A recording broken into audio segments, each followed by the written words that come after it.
Mario, vamos a dar inicio a esta jornada. El marco de capacitación desde el Comité de Bioéticas, te comentamos, Gonzalo, ya desde el año pasado que se vienen realizando presentaciones de distintos temas de interés. Temas surgido de la iniciativa de las distintas residencias médicas, de las distintas especialidades del hospital, de manera que el comité ha considerado fundamental la formación en bioéticas en el personal, sobre todo en el personal que está en formación. Así que, bueno, me presento, soy Mariela Torres, médica neonatóloga del Hospital Público Materno Infantil, área operativa norte de Salta. Por supuesto, lo que aquí presente me conocen, pero la invitación de esta charla se hizo extensiva al interior de la provincia y a otros ámbitos. El tema que nos convoca hoy es límite de viabilidad. Reflexiones desde el estudio y de la asistencia diaria de los pacientes críticos. Así que tengo el honor de presentar a nuestro invitado, el doctor Gonzalo Mariani, médico neonatólogo, jefe de servicio de neonatología del Hospital Italiano de Buenos Aires y magíster en bioética obtenido en plazo. Es una presentación brevísima para presentar una gran persona, a un profesional con una trayectoria extraordinaria a nivel nacional e internacional, y además interconsultor y gran amigo de muchos años de nuestro servicio desde la gestión del doctor Mario del Barco. Así que le damos la bienvenida a Gonzalo, no es un gusto que hayas participado, que hayas aceptado nuestra invitación. Tenemos que cerrar los micrófonos. Les pido al resto que cierren los micrófonos, por favor. Muchísimas gracias, Mariela. Muchas gracias a vos y a los organizadores por haberme convocado. El programa es fantástico, he visto disertantes y temas súper interesantes, así que vamos a tratar de sumar un poco hoy con este tema del límite de la viabilidad. Y como bien dijiste, yo me siento muy cercano a ustedes, muy amigo de todo el equipo de Salta, de los distintos centros asistenciales. Me encanta ir a Salta, así que espero ir pronto. Ahí la veo de Telvina, Mario, bueno, en fin. Un placer estar con ustedes de vuelta. A ver, vamos a compartir la presentación. A ver si estamos bien, ¿no?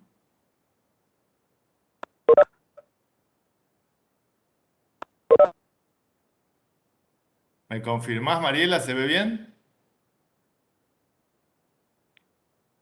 Sí, perfecto, doctor. Bueno, muy bien. Bueno, ahí estamos entonces. A ver. Esta charla que la he dado en otras oportunidades y la voy modificando, siempre sin embargo empiezo por lo que para mí fue el principio del abordaje de este tema del límite de la viabilidad, cuando allá por el año 2013 la doctora Isabel Kurlat, que estaba a cargo de lo que en aquel momento era la Dirección de Maternidad e Infancia, nos convocó. Hay como mucha interferencia, no sé si se pueden bloquear los micrófonos, perdón. Por favor, pueden cerrar los micrófonos, Cecilia Murillo.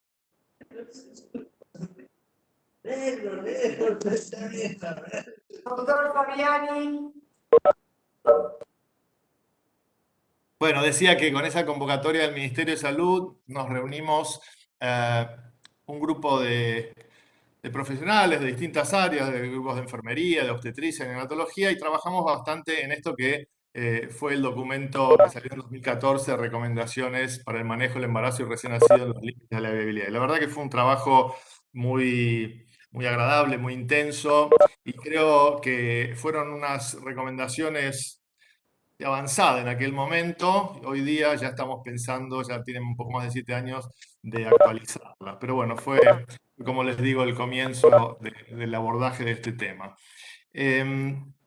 Ahora, cuando uno habla del límite de la viabilidad, siempre es bueno empezar definiendo, por alguna razón no me pasa la diapo. Ahora, ya voy.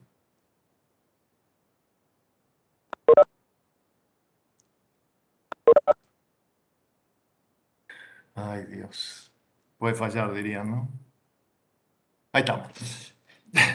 Definiendo viabilidad. Y porque uno puede decir, bueno, viabilidad que es la posibilidad de estar vivo. No, es más que eso. El doctor Carlos Tealdi, que fue el eticista que trabajó con nosotros en el desarrollo de ese documento, nos ayudó en esta definición, ¿no? Desde un punto de vista ético-jurídico, la viabilidad puede ser entendida como la condición del feto de ser capaz de vivir, crecer y desarrollarse en el goce de sus derechos morales y legales con base en el respeto de la dignidad humana. Este enfoque, esta definición, acuerda con el concepto de que estar vivo no es lo mismo que ser viable, ya que la vida biológica se considera necesaria, pero no suficiente para el goce de esos derechos. Y es con este marco, con este concepto, o con esta idea filosófica, si se quiere, que trabajamos en esas recomendaciones y que también vamos a abordar el tema el día de hoy. Si ustedes pueden acceder, y el doctor Mario del Barco siempre nos facilita ese acceso a los volúmenes, los 2 últimos volúmenes del Seminars in Perinatology de este año, hay muchos artículos que tratan sobre el tema este del límite de la viabilidad y todos ellos muy interesantes. Este es de John Lantos y habla de las implicaciones o las implicancias de este cambio en los límites, en las fronteras de lo que se ha llamado viabilidad, ¿no? ¿Y dónde está ese límite? Y esto ha ido cambiando con el paso del tiempo, como todos ustedes saben. Y esto es lo que nos dice John Lantos y muchos otros eticistas. Hoy día tenemos evidencia que los recién nacidos de 22 semanas en distintos lugares del mundo, Japón, Suecia, Alemania, algunos lugares de Estados Unidos, reportan una supervivencia de 30 a 60%. La mayoría de los supervivientes sin alteraciones severas del neurodesarrollo. Con lo cual uno debe saber que hoy día la capacidad de salvar a recién nacidos a las 22 semanas es notable y claramente replicable. Y dice John Lantos de una manera provocadora, si se quiere, es bastante inusual encontrar una situación en la que algunos médicos descubren un tratamiento revolucionario, notable para una enfermedad previamente mortal, y otros médicos muestran poco interés en estudiarlo o difundirlo. Imaginémonos si hubiera alguna droga revolucionaria para alguno de los cánceres más agresivos que conocemos. Haríamos todos, digamos, si tenemos algún familiar con ese problema de salud, corriendo atrás de esa droga, sabiendo que existe y que se puede ofrecer. Bueno, algo pasa con el límite de la viabilidad, que la respuesta de la comunidad profesional de las profesionales de la salud no es la misma. En el año 2019 lo invitamos justamente a John Lantos a hablar de este tema en el Congreso Argentino de Neonatología. Y él dijo, y repite ahora, pero en aquel momento, esto lo guardé de aquel momento y tiene vigencia plena, dijo, el mensaje central de esta charla es que el límite de la viabilidad son las 22 semanas, pero a mucha gente esto no le gusta, decía él. Y él lo refería como un gran misterio.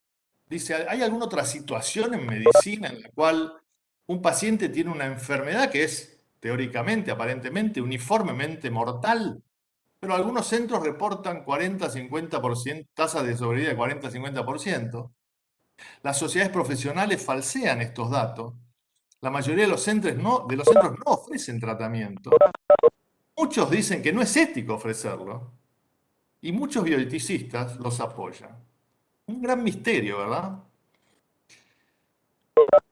Cuando Lantos habla también de este tema en otra publicación, dice, se esgrimen 3 preocupaciones éticas referidas al manejo de prematuros en el límite de la viabilidad. Entonces dice, pero no podemos tratarlos porque, y acá vienen estos argumentos. Dice, muchos pacientes van a quedar con compromiso severo, neurocognitivo severo, eso no es justo. Segundo es madres y padres no quieren que se provea este tratamiento. El tercero es excesivamente costoso. Bueno, hoy día sabemos que la evidencia dice que ninguna de estas afirmaciones es válida. Porque hay centros que reportan que ofreciendo terapia activa, la supervivencia, la supervivencia libre o mejor dicho, perdón, el compromiso neurocognitivo severo en pacientes que sobreviven es de 19 a 35%. Dicho al revés, la mayoría no tienen compromiso neurocognitivo severo. Esto de que las madres y los padres no quieren tratamiento es una generalización absolutamente falaz.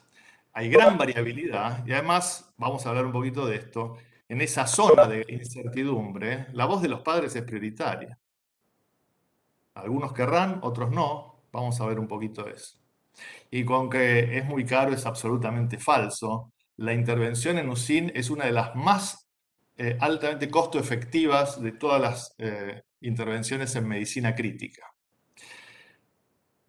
Así que bueno, estamos en esta situación y algunos, digamos, prestigiosos eticistas, como el doctor Dominic Wilkinson, comenzó a hablar hace unos años de esto que podíamos traducirlo en prematurismo, ¿verdad? Una discriminación por edad gestacional. ¿Por qué miramos digamos, con un criterio diferente bioético a los prematuros extremos y no les proveemos el cuidado que merecen?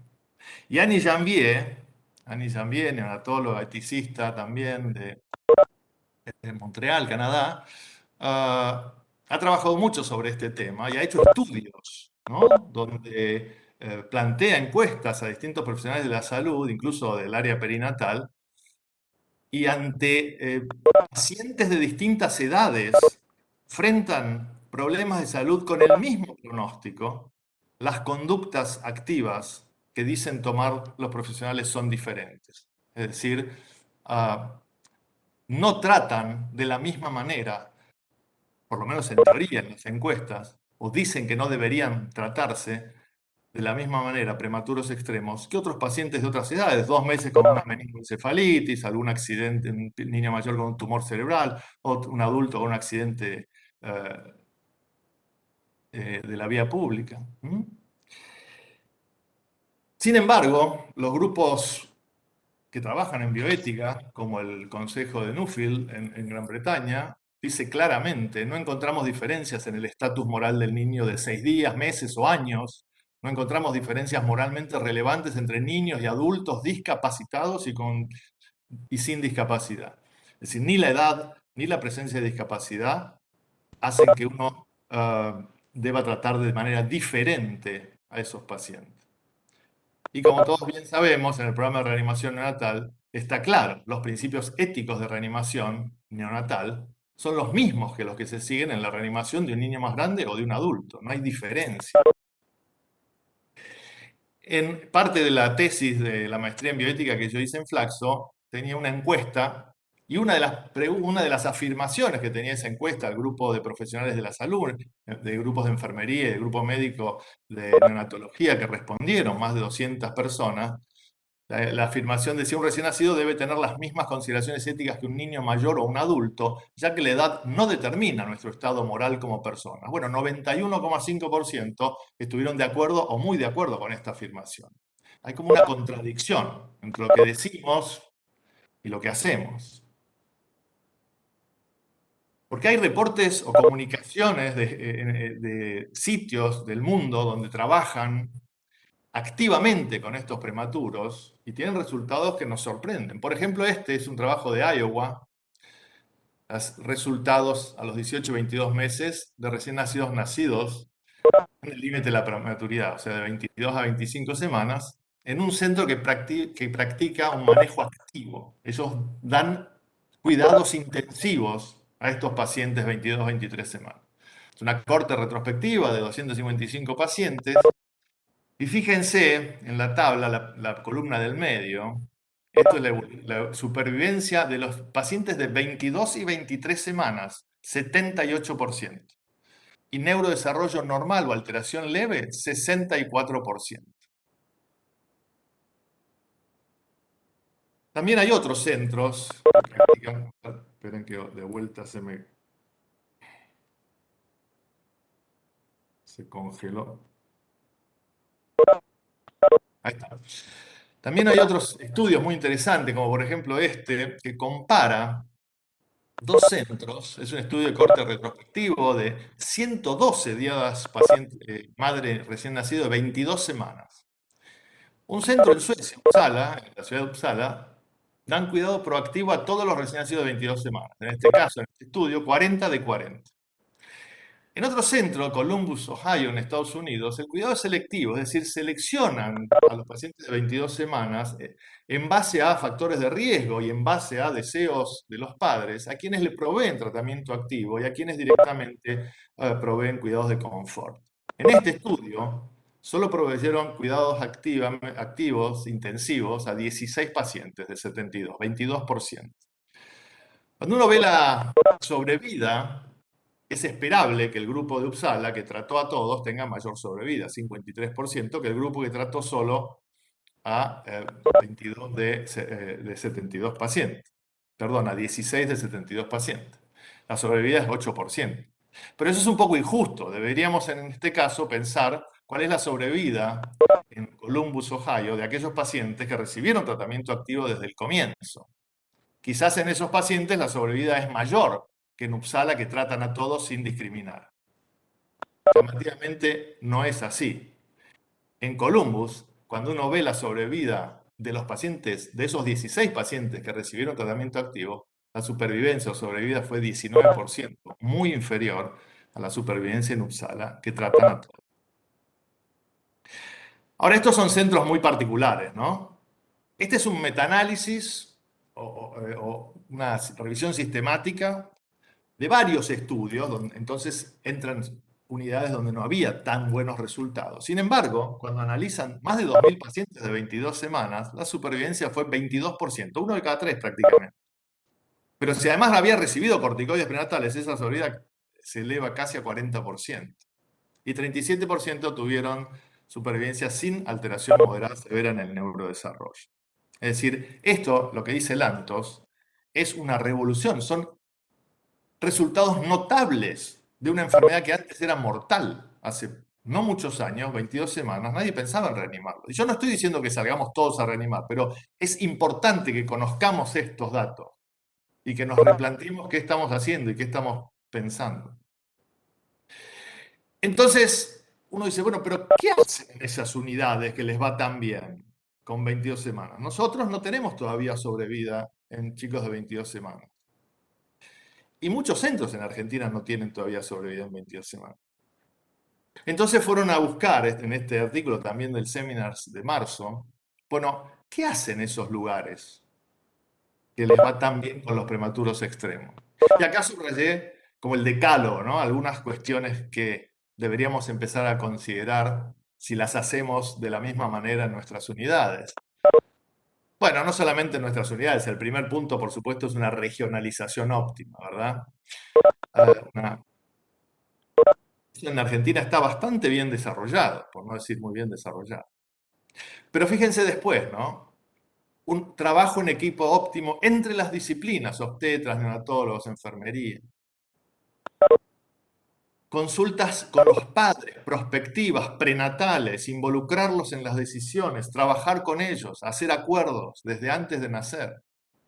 Una filosofía, dice, que consiste en optimismo y deseo de mejorar, ¿no? Cuando fallece un prematuro extremo, no dicen, y bueno, era muy chiquitito. Dicen, ¿qué podríamos haber hecho mejor? Un uso óptimo de corticoides prenatales y de útero-inhibición en los casos que está indicado. El uso consistente de leche humana, de leche de la madre. Protocolos interdisciplinarios y un equipo clínico que revisa los protocolos, que los mejora, que los estudia, que los revalúa. Una dedicación de neonatólogos, neonatólogas formados, entrenados, experimentados, involucrados en el cuidado, tanto en sala de partos como en la terapia. Y protocolos de cuidados centrados en la familia. Este artículo después sigue con recomendaciones y está muy interesante para leer. Esto pasa en todo el mundo, estas discusiones del límite de la viabilidad. Yo les muestro esto porque antes de la pandemia tuve la fortuna de poder ir a un simposio de bioética neonatal en Inglaterra, en Southampton. Estaba, fíjense aquí, algunos los reconocerán: Keith Barrington, Annie Jambier, Brie Andrews, eh, Tricia Prentice. Hay un montón de prestigiosísimos neonatólogos que hacen bioética, que estuvieron presentes y que se habló sobre el límite de la viabilidad en ese encuentro. Fíjense, Neil Marlowe y Keith Barrington hablaban de esto y decían que 22 semanas basta de decir que es universalmente mortal, que la sala de parto es el peor lugar para tomar una decisión, que se debe hacer hincapié en la incertidumbre de la estimación de la edad gestacional, ya que en el mejor de los casos hay 5 días de margen de error, que se sugiere indicar corticoides si hay chances de ofrecer cuidados de sostén vital, que la posición por default debe ser, decían ellos, intervenir, y que nos debemos enfocar en la supervivencia, ya que estimar el pronóstico a largo plazo es extremadamente difícil. Ahora, ¿cuáles son las actitudes en el mundo de los grupos médicos en cuanto a la reanimación de los prematuros extremos? Esta es una revisión también sistemática de 34 artículos, con un lapso de tiempo demasiado largo. Las cosas no se hacen de la misma manera en el 2017 que en el 98, pero bueno, de cualquier manera lo que encuentran los autores de este artículo es que hay una relación entre mayor edad gestacional y actitudes más activas en reanimación, lo cual es esperable. Pero también encontraron una gran variabilidad en las conductas de reanimación, especialmente en las semanas 23 y 24. También variabilidad con relación a aceptar los deseos de los padres. Algunos grupos más tendientes o favorecen a esto y otros menos. Y cuando buscaron factores que influyen en la decisión, encontraron el país de procedencia, la especialidad médica, la neurología u obstetricia, las creencias religiosas de los profesionales influyen en las conductas. La edad de los profesionales, no es lo mismo una médica junior, un médico junior que alguien con más experiencia. La experiencia personal con situaciones de discapacidad. Esos factores influyen en las conductas. Y con respecto a las variables que influyen caso por caso, los profesionales refieren considerar situaciones relacionadas al paciente, como por ejemplo, si hay o no anomalías congénitas, cómo nació, en qué condición clínica se encontraba al nacer, la estimación de riesgo muy elevado de fallecer o de tener gran compromiso en la calidad de futura. Somos malos estimando, somos malos, lo debemos reconocer. Entonces, tomar decisiones de vida o muerte con esa estimación es complejo. Y los deseos parentales expresados prenatalmente. Hablábamos de variabilidad. Fíjense, este es un estudio de la red neonatal del NIH que muestra justamente eso, la gran variabilidad entre los hospitales de la red. La red neonatal del NIH está formada por unidades de altísimo prestigio, de excelencia en el cuidado y de resultados sobresalientes. No se entra ahí por invitación, sino que hay un concurso y están las mejores unidades. Fíjense, aún en las mejores unidades, la variabilidad que existe. La primera columna son 22 semanas, la segunda 23, luego 24. Fíjense en 22 y 23, cada una de estas líneas verticales identifica a un centro, a una unidad. Y fíjense la proporción de recién nacidos que reciben tratamiento activo a las 22 semanas. Hay varias unidades de la red que le dan a 0%. Y hay varias unidades que le dan a todos tratamiento activo. Gran variabilidad. Lo mismo a las 23. Y ya esa variabilidad se pierde a partir de la semana 24. O sea, aún en estos centros no se ponen de acuerdo en qué es lo correcto o lo óptimo para hacer. Y fíjense, es casi absurdo, porque esto es la proporción de recién nacidos que reciben tratamiento activo a las 22 semanas, día por día. Entonces, si nos dijeron que el paciente tenía 22 semanas 5, se le provee tratamiento activo en esta red, ¿no? Al 30%. Pero en la misma red, si se les decía que el paciente tenía 23,0, 2 días más, 60% recibían tratamiento activo. 2 días más cuando sabemos que hay 5 días de margen de error. O sea, es bastante poco lógica la conducta que tomamos cuando nos centramos en el numerito de edad gestacional. Este grupo publicó más adelante digamos, un seguimiento de los pacientes y además una comparación con la red Vermont-Oxford. Y lo que encuentran en cuanto a, vamos a centrarnos en la última columna, la contribución relativa a la mortalidad de la edad gestacional es un 20%. Fíjense el peso, valga la redundancia, 36. Y el centro también impacta, el factor centro impacta en el riesgo de mayor o menor mortalidad. Esto muestra todas las unidades de la Vermont-Oxford, de la red Vermont-Oxford. Y esto vemos acá en la relación en sobrevida observada versus esperada. O sea, cuando estamos muy bajo tenemos una sobrevida menor que la esperada. Todos estos centros de la izquierda. Y en los centros de la derecha, una sobrevida mayor de la esperada. Esta gran variabilidad no está dada por un diferente mix de pacientes. Está dada por diferentes conductas que toman los equipos médicos.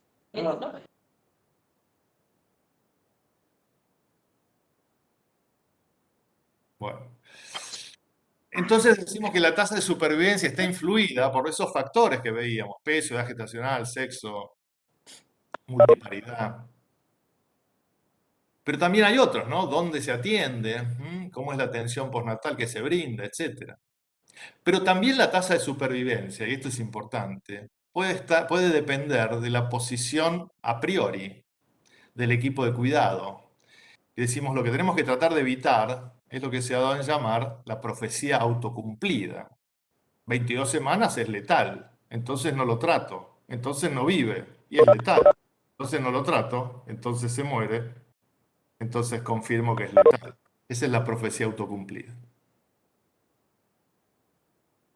Ahora uno puede decir, bueno, pero yo no puedo tratar a los chicos de 22 semanas porque todavía no tengo buenos resultados en los pacientes de 24 o 25.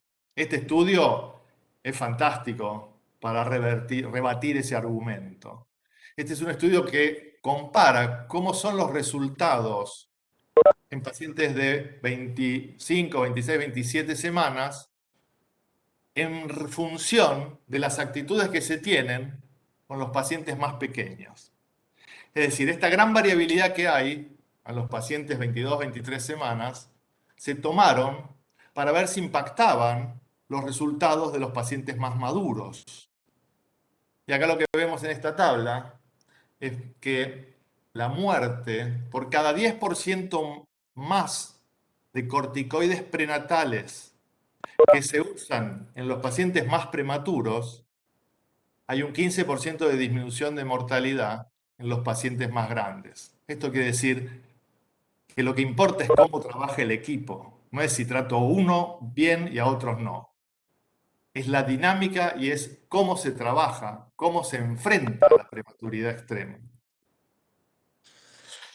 Yo sé, esto es muy lindo decirlo, muy fácil, pero es muy engorroso. La zona en donde estamos, la zona del límite de viabilidad, se ha dado en llamar zona gris, por lo poco clara, ¿verdad? Y algunos la llaman, y esta es una diapo de la doctora María Marta Cuneo, zona crepuscular. Crepuscular porque hay poca claridad, porque hay incertidumbre, ¿no? A ver, decíamos, si ustedes salen ahora a la calle, es de día, todos coincidimos en que es de día. Si salen dentro de 12 horas, es de noche. Pero podemos decir el punto justo, el momento exacto en que el día se convierte en noche. Bueno, esa poca claridad, esa incertidumbre, hace que algunos llamen a esta zona crepuscular. Pero se ha impuesto más la terminología de zona gris, de difícil definición. Ahora, es difícil definición y una de las cosas que hay que definir es el pronóstico para poder tomar conductas, ¿no? Que nuestras conductas se guían en gran parte por la valoración del pronóstico. Y hace ya muchos años, John Tyson y colegas nos dijeron, corrámonos, vamos más allá de la edad gestacional. Hay muchas otras variables, como decíamos recién, que influyen en el pronóstico. el peso, el sexo, la multiparidad, los corticoides prenatales, las enfermedades maternas. Y este es un ejemplo que yo vuelvo habitualmente, es tomado de la calculadora de la red del NIH, porque uno dice, bueno, ¿cuál es la posibilidad de sobrevida de un paciente de 23 semanas? ¿No? Uy, bueno, 23 semanas. Bueno, depende de esas otras variables. 23 semanas, pero resulta que es un varón que pesó 500 gramos, que es un embarazo múltiple y no recibió corticoides prenatales, la sobrevida, si le doy cuidados intensivos, es 14%. Bueno, entonces 23 semanas, 14% no. Hay otro 23 semanas que resulta que es mujer, que pesó 600 gramos, que es un embarazo único y que recibió corticoides prenatales y la sobrevida es 51%. Podemos hacer lo mismo con el escorneo COSUR, ¿eh? El mismo paciente en nuestro escorneo COSUR, el varón, 89% de mortalidad. La niña, 65%. No importa mucho las otras variables. Este es un trabajo buenísimo. Fíjense en lo que muestra este gráfico, es la relación entre peso de nacimiento y edad gestacional. Y lo que unen las líneas que están acá en el gráfico son pacientes con la misma supervivencia. Si el peso no importara, las líneas serían verticales. Todos los pacientes de 25 semanas tendrían la misma mortalidad o sobrevida en este caso. Ahora fíjense en el extremo de la curva cómo son los datos, ¿no? Un paciente de 24 semanas, si pesó 700, 750 gramos, tiene 50% de chance de sobrevivir. Ahora, si pesó 500, tiene 25%. El peso importa. En mujeres y en varones lo mismo. Esto es lo que propone en ese simposio que fui en Inglaterra, lo que propone, y ahora ya está publicado, el marco de propuesta para manejo del límite de la viabilidad del grupo de Gran Bretaña, un grupo que trabajó de una manera excepcional. No solamente incluyeron profesionales de la salud, sino que en el desarrollo de estas recomendaciones se incluyeron padres y madres de pacientes prematuros extremos. Ahora, fíjense qué interesante. El primer punto es evaluar la edad gestacional. Está bien, no es que no hay que mirarla, hay que mirarla. Y evaluar el riesgo, ¿no es cierto? Y bueno, habrá de mayor riesgo a las 22, de alto riesgo, de moderado riesgo, si nos vamos corriendo hacia edades más altas. Pero después veamos la presencia de factores de riesgo no modificables que pueden alterar el pronóstico. ¿Y esos factores cuáles son? Bueno, si es 22.1 es peor que si es 22.5. Si hubo retraso de crecimiento, si es varón, cuando no, si es un embarazo múltiple. Y después evaluemos los factores de riesgo que sí son modificables. Por ejemplo, corticoides prenatales. Por ejemplo, el sitio donde van a ser y donde va a ser asistido ese bebé. Lantos nos dice, ¿qué pregunta nos hacemos? Es importante. Porque uno dice, bueno, ¿cuántos recién nacidos de 23 semanas y 500 gramos sobreviven sin secuelas graves? Y ahí tenemos los datos. Depende si es varón, si tuvo corticoides. Y esos resultados son bajísimos, ¿no? La verdad que pesimistas. Sin embargo, la pregunta puede ser, ahora, ¿cuántos de los recién nacidos de 23 semanas, 500 gramos, que sobreviven, se desarrollan sin alteraciones graves? La respuesta es totalmente distinta. Cuando hablamos con los padres, ¿qué numeritos debemos decirle? Y lo otro, que lo sabemos hace ya muchos años, es que la inmensa mayoría de los recién nacidos, si bien la mortalidad, como muestra este gráfico, depende mucho del peso y la edad gestacional, la inmensa mayoría de los que van a fallecer lo hacen en los primeros 3-4 días de vida. Ahí está el porcentaje de muerte, los primeros 3-4 días de vida. Entonces, fíjense ese gráfico de acá abajo, porcentaje de sobrevida de distintos rangos de peso si está vivo al día 4. Si el paciente está vivo al día 4, ya no importa tanto con qué peso nació, qué edad gestacional tenía. Importa cómo está clínicamente. Y lo otro es que la foto del nacimiento nos da un pronóstico, pero el paciente evoluciona de distintas maneras. No nos podemos quedar con esa foto del nacimiento. Ya lo decíamos cuando vimos que al cuarto día todo cambia, pero también cambia en función de cómo le va yendo. Este es un trabajo buenísimo de Ambalabanan, que fue compañero mío de fellowship, Si el día de nacimiento yo tengo ese varón de 450 gramos, Apgar bajo, no le dieron corticoides, la posibilidad de que muera o tenga alteración del desarrollo, 96%. El mismo día nace una mujer más grande, de más edad gestacional, con corticoides prenatales, la chance, digamos, de que muera o tenga alteración del desarrollo es mucho menor. Pero después pasan cosas. Y eso se revalora. ¿Eh? Y desarrolló hemorragia intracraneal y tuvo sepsis y cuánto tiempo estuvo en respirador. Y entonces puede ocurrir, perdón, puede ocurrir que al final o después de varias semanas los porcentajes se inviertan. Y el que tenía peor pronóstico ahora tiene mejor pronóstico. Esa trayectoria es importante y eso es importante también para revalorar nuestras conductas y para lo que comunicamos a los padres. Ahora la discapacidad en los supervivientes es otro tema, ¿no? Hablamos de supervivencia. Ya predecir la muerte es difícil, pero la discapacidad es aún más complicada. Lo decía Keith Barrington. Enfoquémonos en supervivencia, porque predecir la discapacidad, la alteración del desarrollo es dificilísimo. Y además, uno podría decir, ¿cuán graves deben ser las secuelas para ser consideradas peores que la muerte? ¿El valor de una persona se puede medir por el coeficiente intelectual? Y además hay muchos estudios que nos dicen cosas importantes. Sugieren, por ejemplo, que los padres y las madres aceptan más la discapacidad que los médicos y los enfermeros. Tienen una valoración diferente de la calidad de vida de sus hijos con secuelas y optan por conductas activas a pesar de la chance de tener secuelas con mayor frecuencia que los profesionales de la salud. Tenemos que involucrarlos en las decisiones. Clásicamente, en cuanto a outcomes, resultados, desenlaces, hablamos de esto: supervivencia, muerte, alteración del neurodesarrollo, secuelas, sí, no. Pero hay otros outcomes, nos dice Stephanie Cukora, que son importantes, aunque sean a corto plazo, y que los tenemos que tener en cuenta, ¿no? Estos outcomes que están ahí, haberlo intentado, sentirse buenos padres, alzar, tener en brazos a su hija, a su hijo, evitar el sufrimiento, el dolor, Tiene razón. pasar un tiempo, más tiempo, un tiempo, el tiempo valioso con el hijo, la hija.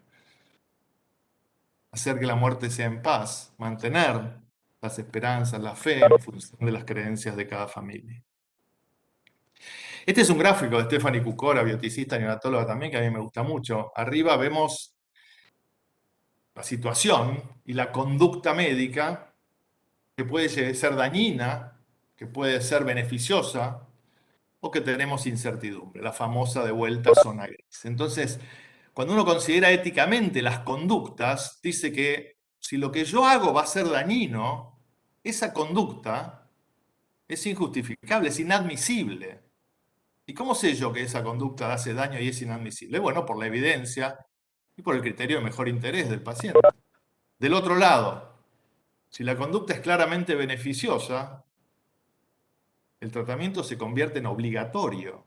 ¿Y cuando yo sé que esto pasa? Cuando tengo la evidencia y hago un análisis del mejor interés. Claro, en el medio está la zona gris, donde los tratamientos, en este caso Stephanie Cukora pone opcionales, Marc Mercurio habla de tratamientos o conductas permisibles. Y dentro de esas conductas opcionales o permisibles, fíjense, acá está claro, está el cuidado de confort, la prueba de terapia o el cuidado intensivo. Hay una respuesta correcta, hay opciones permisibles. ¿Y hacia dónde me dirijo yo? ¿Lo que diga el jefe? No. Fíjense, la decisión va a depender fundamentalmente de los valores de los padres, porque son ellos quienes están en la mejor posición para definir los mejores intereses de su hijo o su hija. Esa zona gris nos lleva consiste en una situación en que cualquier opción parece mala.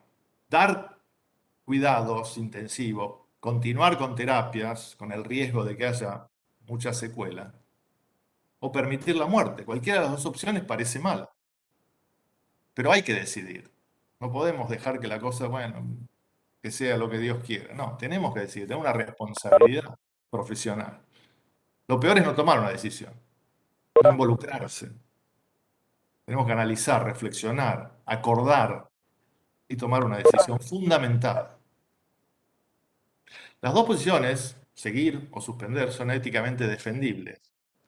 Y personas razonables pueden estar en desacuerdo acerca del camino correcto. Y por eso traigo dos conceptos. Estoy extendiendo un poco, disculpen, ustedes me cortan cualquier cosa. Me encanta el tema. Hay dos conceptos que traigo que me parecen fascinantes. El primero es de Diego Gracia, eticista español. No hablemos de dilemas, dice, hablemos de problemas. Y Dominic Wilkinson, eticista inglés, que dice, el disenso no es malo, no hay que llegar a un consenso unánime, eso es una utopía. No es tan malo pensar distinto, lo importante es fundamentar y entender que uno puede cambiar de posición o entender al otro y sus razones. Dice Diego Gracia, es preciso aprender a identificar todos los valores sin conflicto y a buscar el curso óptimo de su realización. Ese es nuestro deber moral. Vamos a saltear el segundo. Dice, dilematizar un problema es reducirlo a dos cursos de acción posibles. Y cuando uno lo dilematiza y hay dos cursos posibles, ¿qué surgen? Los extremos. Y como tenemos que actuar es a través de la prudencia, de la deliberación, y como dice María Marta Cunio, juicio moral prudente. Y Wilkinson y Saúl Esco que dicen, aceptemos el disenso. Pero aceptar el disenso quiere decir que no es por capricho, uno opina una cosa, otro otra. Las posturas deben ser fundamentadas, basadas en argumentos. Y además quienes las proponen deben estar dispuestos a llevar adelante las conductas propuestas y hacerse cargo de sus consecuencias. Si acordamos ir en este camino, que es el que yo propongo y fundamento, y vos estás en desacuerdo, bueno, yo me hago cargo de continuar con esa terapia. Y vos apoyás aunque no estés en acuerdo, porque acordamos con la familia que ese era el camino a seguir. Particularmente entonces importante reconocer a zona, ya que en ella la voz de los progenitores es prioritaria. Y entonces de vuelta, esa zona gris, en inglés, la han dado en llamar zona de parental discretion. En español todavía no tenemos una expresión satisfactoria. Por ahora hablamos de discreción parental, pero la palabra discreción quizás no tiene el mismo significado. De cualquier manera, es la zona donde uno acompaña a los padres en el proceso de toma de decisiones que se hace basado en sus valores, en sus deseos, en sus emociones. Ahora, esa zona gris que aparece acá, que está limitada por dos umbrales, ¿no? El umbral por arriba del cual el tratamiento es mandatorio, obligatorio, y el umbral inferior por abajo del cual el tratamiento es inadmisible, irracional. Bueno, esto es muy fácil en el esquema, muy difícil en la clínica, por supuesto, pero ayuda a tener este esquema en la cabeza. Pero este esquema ha sido mejorado por la doctora Crick, que dice, esa zona de discreción parental no es fija, no tiene límites fijos, es variable. Y es variable con respecto a digamos, a medida que va cambiando la incertidumbre. A mayor incertidumbre, mayor zona gris de discreción parental. Por eso uno intenta minimizar la incertidumbre para tener más elementos de decisión y sugerir una terapia que no sea dañina y que sea beneficiosa.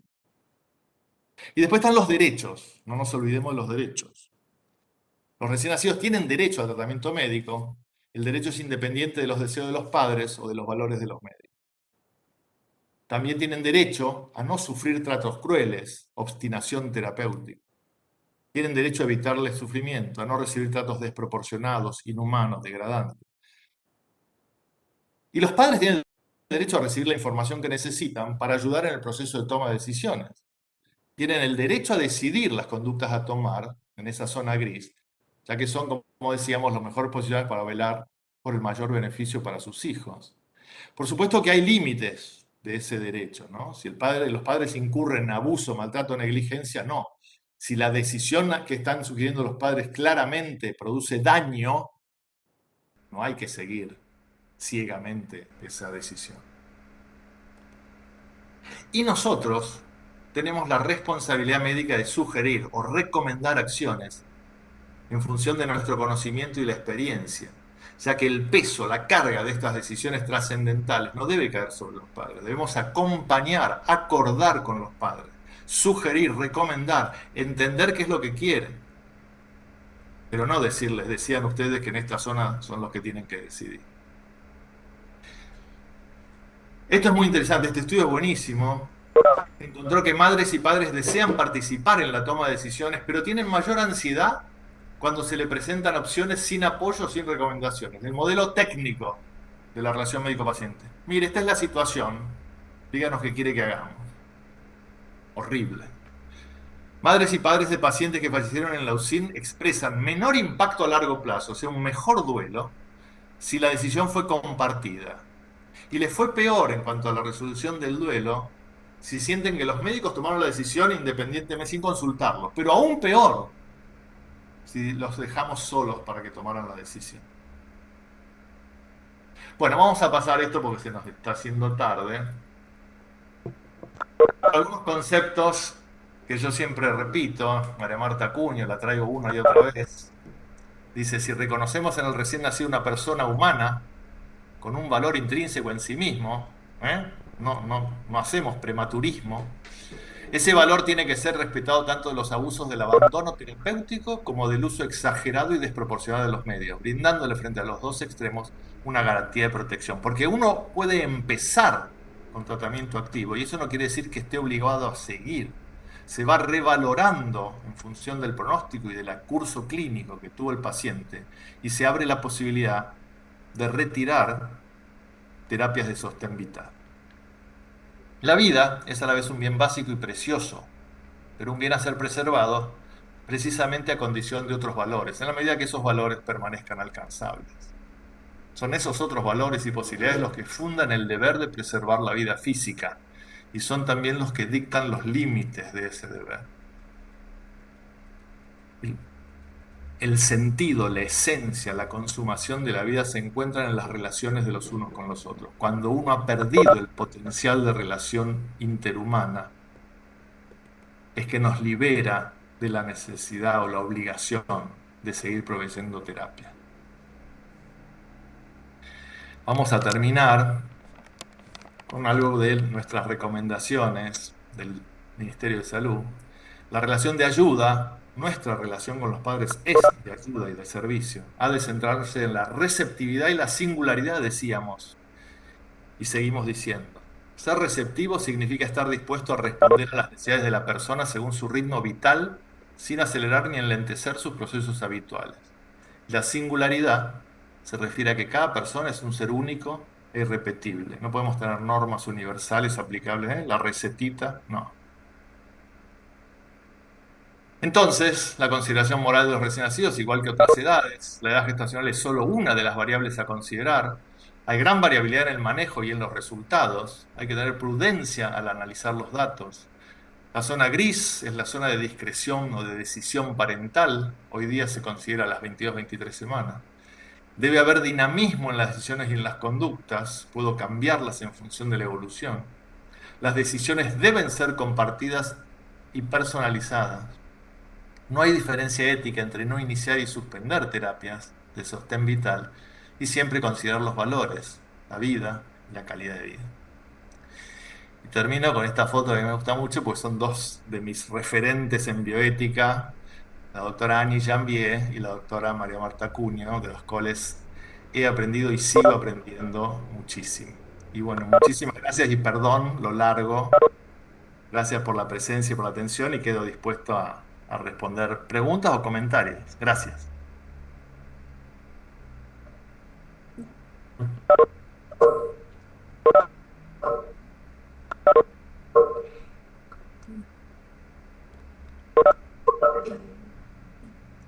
Gracias, Gonzalo. Realmente una exposición brillante, como nos tenía acostumbrados.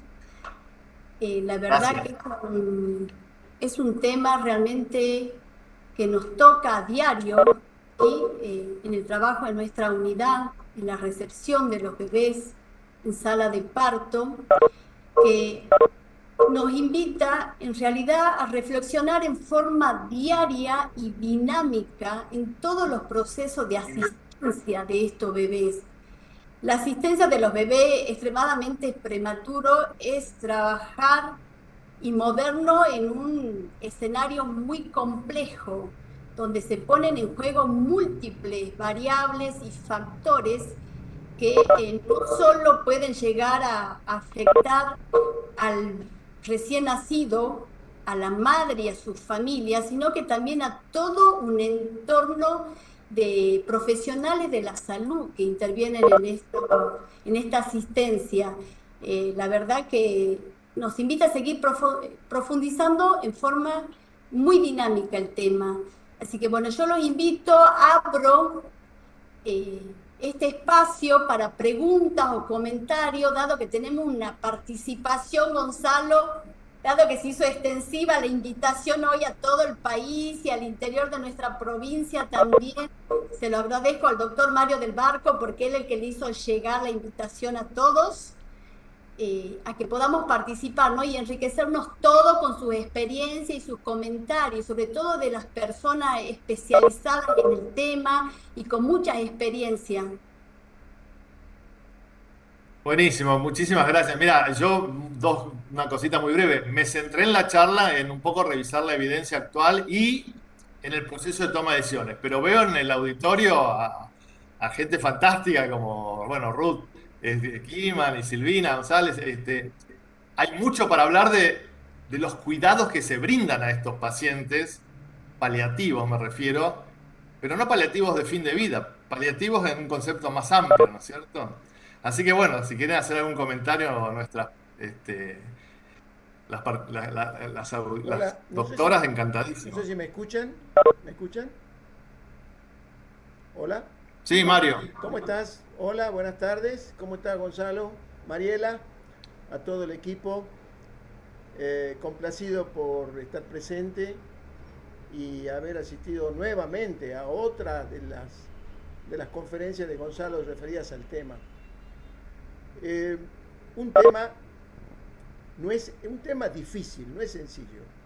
Y creo que Gonzalo, con la mirada que nos dio en esta conferencia, no solamente nos dijo que podemos asistir o intervenir activamente sobre los recién nacidos en el límite de la viabilidad, pero también nos dijo de que algunas veces nosotros somos los que tenemos que decidir si esto es posible.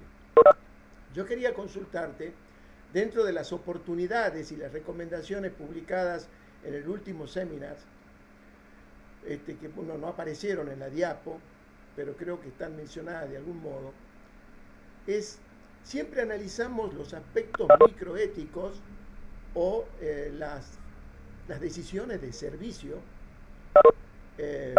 consensuadas o no sobre las actitudes que tenemos frente a estos pacientes.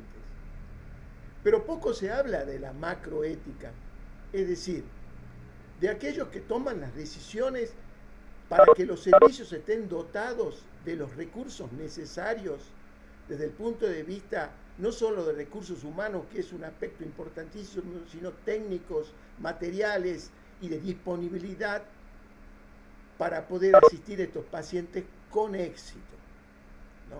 Es decir, esto, me acuerdo que se hablaron mucho de estos temas, la responsabilidad de quienes gestionan los hospitales, el Ministerio de Salud Pública, la Cámara las autoridades gubernamentales, desde el gobernador hasta los legisladores, tratando de que legislen acerca de que los recursos estén disponibles para que se pueda hacer un trabajo adecuado. Así que yo quería saber si vos tenés alguna opinión con respecto a estos temas. Mirá, Mario, vos sabés mucho más que yo de este tema de gestión y de organización de servicios y de redes, que has hecho un trabajo ejemplar en la provincia de Salta. Eh, Estoy totalmente de acuerdo con que es imprescindible una, un desarrollo de un sistema de salud que privilegie la atención adecuada a estos pacientes. Yo creo que en Argentina se ha avanzado muchísimo y afortunadamente, esta es una opinión personal, pero bueno, está abierta a ser debatida.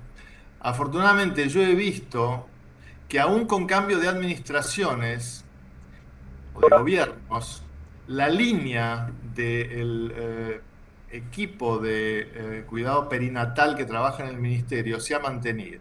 Es decir, hay mucho esfuerzo y mucho hincapié puesto en mejorar la salud neonatal. Ustedes piensen que en las últimas estadísticas vitales que publicadas recientemente del 2020, 73% de la mortalidad infantil corresponde a mortalidad neonatal. Con lo cual, eso nos importa muchísimo a dos grupos de personas. A los que hacemos neonatología, para mejorar los cuidados de esos pacientes, y a los que hacen salud pública, para mejorar justamente las condiciones en que trabajamos para mejorar los indicadores de mortalidad infantil. Yo creo que se está haciendo mucho. El programa de atención integral del prematuro me parece muy serio y muy bueno. La regionalización en Argentina está funcionando bien, o por lo menos esa es mi opinión, o bastante mejor que hace muchos años. Todavía queda muchísimo. ¿Y sabes qué, Mario? Sobre los que más hay que trabajar, me parece a mí, es sobre los sistemas privados, porque todo el esfuerzo de la salud pública se centra en las instituciones públicas. Y uno tiende a decir, los privados tienen, no sé, mejores resultados. Mentira. Algunos privados tienen mejores resultados. Hay muchos privados que no sabemos nada, no reportan, no tenemos datos. Entonces hay mucho también de deuda de evaluar adecuadamente qué está pasando en todas las unidades que reciben prematuros y que no aportan datos al sistema, más que la tasa de mortalidad. Sí, bueno, absolutamente de acuerdo con esa opinión. Thank you for joining us, everyone, and welcome to our Grand Balance on All Care is Free. Acá voy a compartir una pregunta del chat, doctor Mariani, de Victoria Rizzo, que pregunta: ¿cuánto peso tiene en la toma de decisiones el factor socioeconómico familiar, o sea, el contexto social y las posibilidades de accesibilidad al sistema de salud del niño recién nacido, no solamente en la etapa neonatal, sino también en el seguimiento de ese niño o niña con una probable discapacidad? Y es buenísima la pregunta, es buenísima la pregunta. Es algo que se discute no solamente en nuestro medio, sino en otros ámbitos o en otros países industrializados con menores problemas o desigualdades. Pero cuando uno lee, las decisiones tienen que ser guiadas por el mejor interés del paciente. Es muy lindo decirlo, pero hay otros intereses, como decís vos o como sugerís, que tienen que ver con la familia, que tienen que ver con las posibilidades, que tienen que ver con, digamos, qué va a pasar después del alta. Y eso, en mi opinión, tiene que ser tomado en cuenta. Tiene que ser, no podemos, digamos, hacer, ¿cómo se llama? Ojo ciego, oídos sordos a la realidad. Ahora, Tealdi también en aquel momento nos decía, la desigualdad existe, pero nosotros no podemos ser cómplices de la desigualdad y entonces tratar de manera discriminada a unos porque tienen y no tratar al que no tiene. Entonces es un debate muy complejo donde uno creo que tiene que individualizar la situación y tratar de sincerarse y trabajar mucho con la familia y con eventualmente el Estado o las obras sociales o lo que fuera que va a proveer algún cuidado posterior para ver las posibilidades reales de ese paciente. Me parece que no se puede responder así, yo por lo menos no puedo responder genéricamente qué es lo que hay que hacer. Pongo en consideración que estas variables son, en mi opinión, muy importantes y que no se pueden obviar. No sé qué piensan ustedes.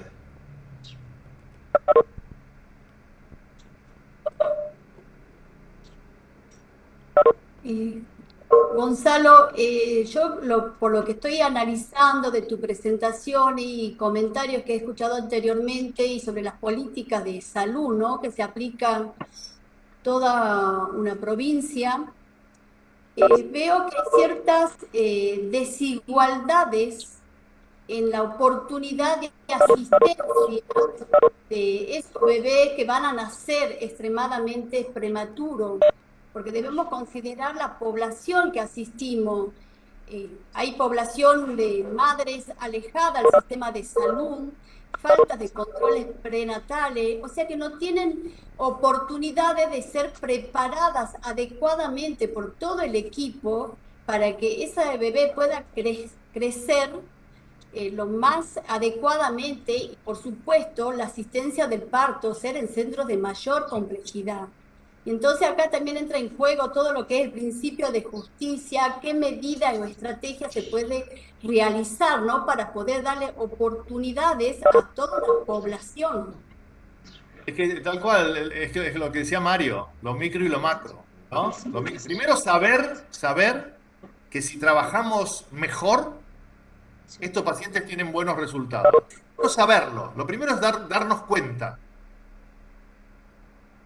Apa, no es que todos se mueren o que todos les va mal, depende de lo que hagamos. Eso es lo primero, como shock para nosotros. Después trabajar internamente para saber si podemos hacerlo. Pero al mismo tiempo, ver qué pasa, como decía Mario, con las condiciones y los elementos con que podemos trabajar, tanto en la unidad como en la sociedad.